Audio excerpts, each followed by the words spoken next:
like Mupedi dog, man. And like my Pedi Abaya will tell you, like we've got aunts and grannies and mothers that love telling stories. But like there's a fascinating way they do it, where it's almost like they've got a rhythm and they've got like a beat. So like my aunt would be telling a story and like, you know, tapping her foot or her thigh, you know, and telling the story.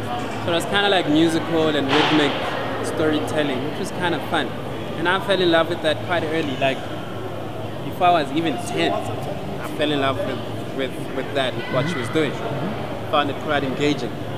And so what I did then, I started with community theater, like in my early teens, like 11, 12, 13. I was doing community theater. Like I was telling my friends to stand there, say that, you know. They're like, nah, what you're saying is wrong, say it this way. But at the time I didn't realize I was directing and I was writing. And I grew up Centrale, right next to Credo Muta village.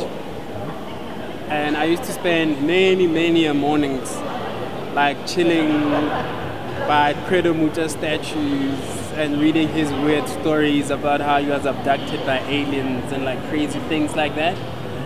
And I never really took it too hard, but for me it was incredible stories that I think I fell in love with storytelling from an early age because of those experiences, you know. It's so funny, man. For Love and Broken Bones. Why that story? It's so weird. So Channel commissioned about 4 films, and they approached a couple of production companies that had to like pitch against each other, blah blah blah. And I so happened to be approached by the executive producers of The Bomb as one of sort of the commercial directors there, and they asked me to basically come up with a story to pitch. And I do have like a ton of stories in my back pocket, right, that I've written, that I've, you know, at different sort of different phases. Then there was one particular story that I was going to submit and I was going to pitch.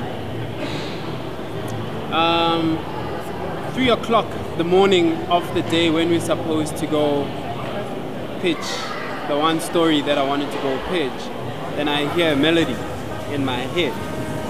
It's a trumpet melody. It's a very sad, sort of somber, maudlin trumpet solo playing in my head. And I can't sleep, and I'm like, shucks, what the hell's going on? So I think I'm freaking out because maybe the pitch is it's not gonna go well. And then at 4 o'clock, I'm like, it was like 4 o'clock in the morning. I'm like, nah, I'm not gonna pitch that story. It's not gonna happen. I have to pitch this story. And it's funny because the story started with a tune. I heard a tune in my head. And I took pen and I put it to paper, and that's how For Love and Broken Bone came. A ruthless Mashonisa, his nokiri and his trumpet, his only love. An innocent wedding planner, hiding a broken heart. A fearless boy, determined to protect his mother.